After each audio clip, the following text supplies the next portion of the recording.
Good afternoon, folks, and welcome to the City of Oakland's K-Top Studios. I'm Christy Johnson-Limon. I am the Deputy Director of Economic and Workforce Development, and I oversee the Business Development Division here at the City of Oakland.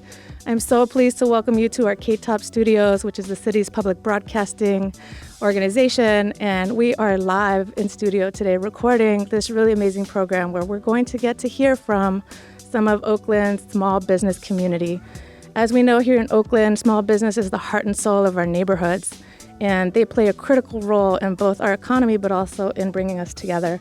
So today we're going to have an opportunity with the live studio audience made up mostly of city officials and partners and friends who work with the small business community, arts and culture organizations, to truly start to make those connections, to humanize each other, and to support a thriving small business community as part of a thriving Oakland.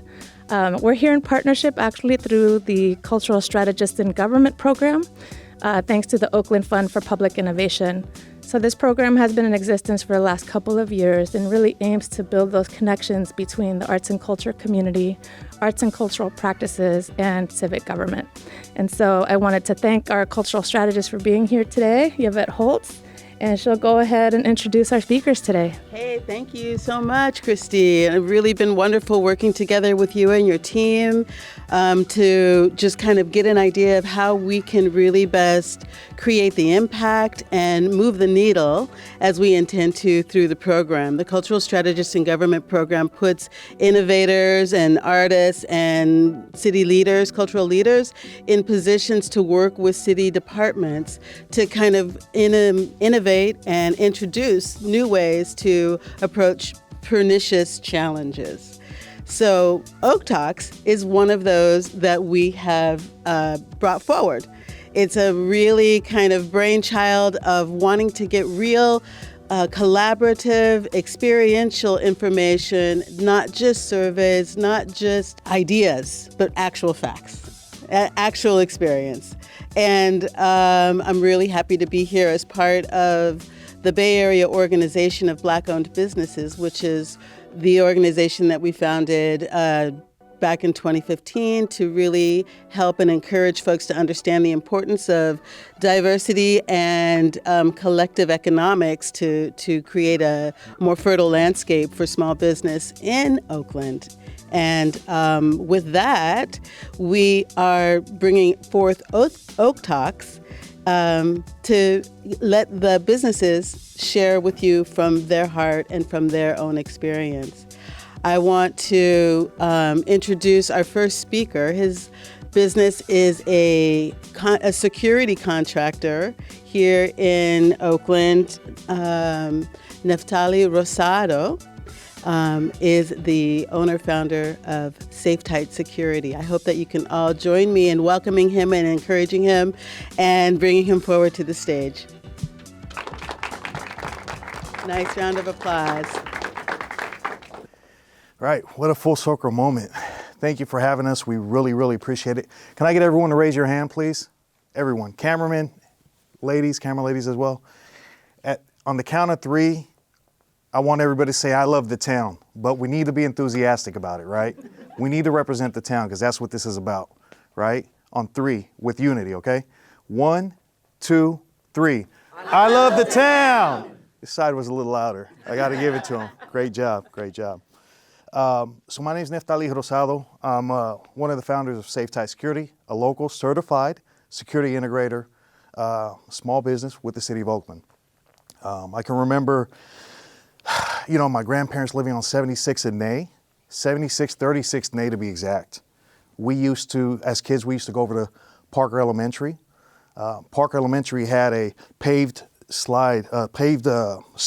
We used to take boxes and slide down the slope and pretend as if we were in a bobsled. We used to go to the castle. The castle was the local arcade with bumper boats, batting cages, miniature golf, right? Those were the days. Next to the castle, we had Malibu Grand Prix. That's where I got my first license. I was 9, 10 years old. Remember asking my mother, Can I drive home? No, I couldn't drive home. But those were good days. We didn't go to Jack London to see a movie theater. We should go to the Cinedome. How many in the crowd remember the Cinedome? Let me see by show of hands. That's the fabric. That's the backbone, right? That's the Oakland I remember. Now, those were the good old days. The town has changed since then. It's changed. A lot of people may say for the worse. We have businesses struggling to keep their doors open, break-in after break-in. This is something that we see on a daily basis. As I mentioned, I run a small security integration company. So we deal with these merchants often, right? Can our businesses survive? Can we? I think we can. I see business owners uniting. I see ambition. I see passion. I see goals. And that's the true Oakland spirit. That's what this is about. Working together as community so that we can accomplish our goals.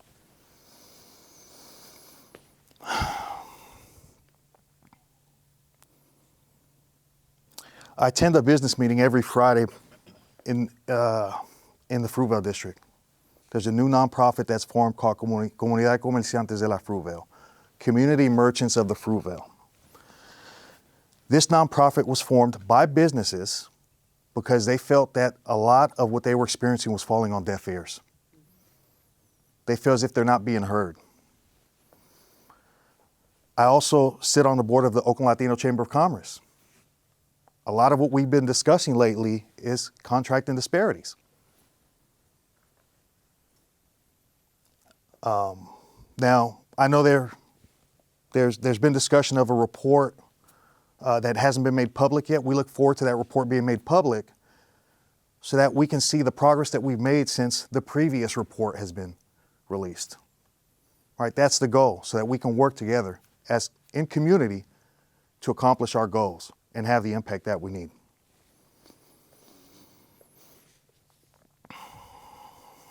One of the most important things I learned as an Oaklander is that we must be mindful and we must unite to support our schools, local organizations, and our youth programs. It all starts at home. This is home. This is home. International, that's East 14th.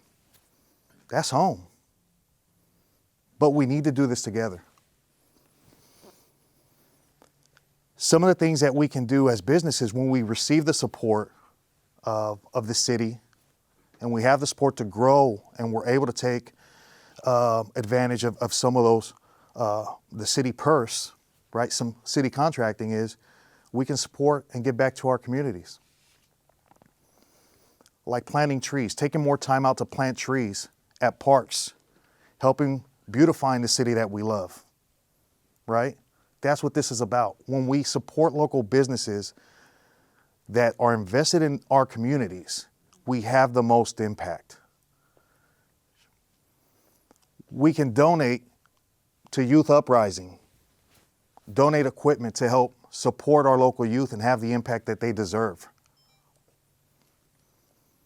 We can create a cloud camera system free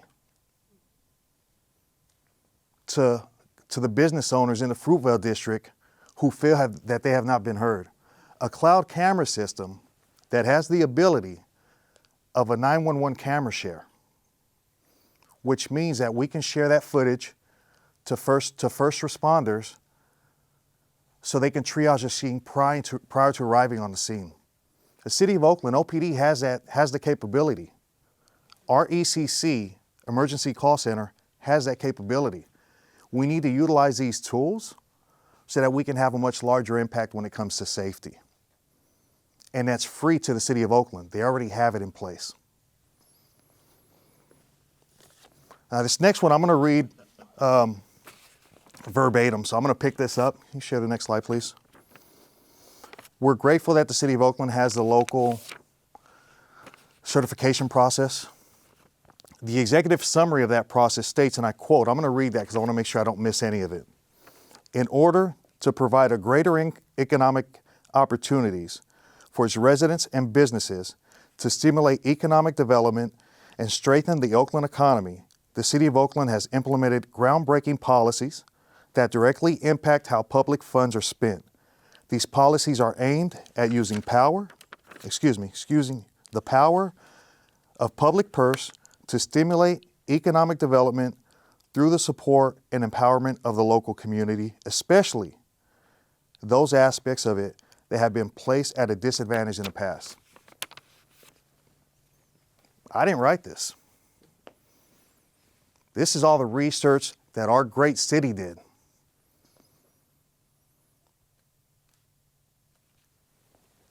We need to implement this. How do we do that? We need to be fair. We need to be transparent with our contracting opportunities for local businesses.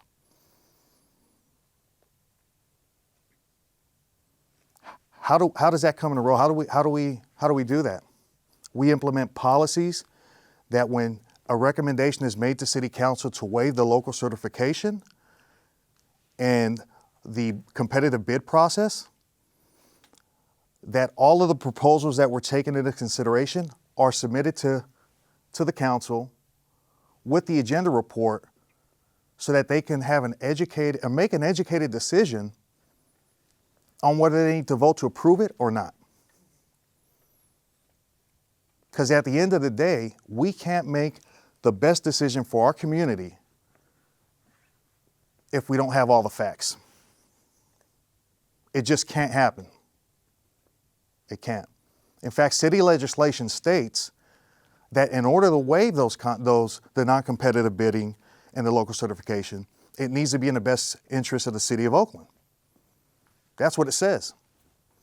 How do we know it's in the best interest of the City of Oakland? How does council know if they don't have the full picture? It can't happen. It can't. These are some of the struggles that we fight, that we ponder over, that we go to bed at night struggling trying to keep our businesses open. It's not just that was my personal experience, but it's not just me. Like I said, I sit on the board of a chamber. I attend local business meetings weekly to figure out how we can have that full impact on the community. So what's my ask? Why are we here? My ask is that we come together in unity to build a better Oakland. We showed you the images of what the power of local contracting can do. We don't know what else to say. We don't know what else to do. We've attempted sending emails, 2 years worth of emails. I have 2 years worth of documented emails trying to reach out to council. We're an integrator that has access to grants for security. Not just security grants, but we have companies that we work with that can reach Department of Transportation grants because the cameras that they use have software that read traffic. So we can go over after security grants plus DOT grants. So again, my ask today is not just for me, but it's all the local businesses, all the local certified, qualified firms here in the city of Oakland. Let's unite, let's come together, let's make the change that our community, our children need, and let's have the impact that we know we can have when we invest in our local businesses. Thank you for your time.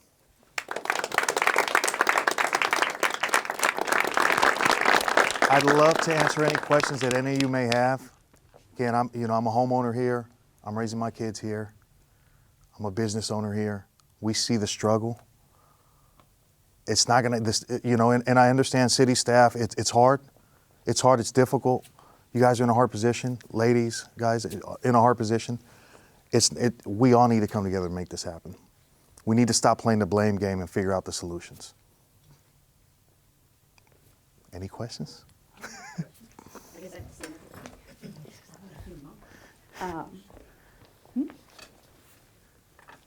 Hi, Shifra Economic and Workforce Development.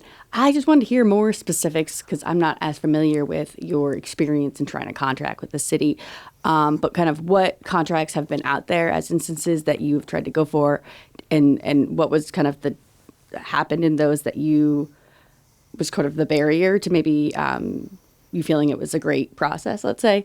And then maybe if there's any other specific stories from those businesses at the Latino Chamber and that new group that they've experienced in that similar vein. Absolutely. So I'll address the issue we've experienced personally.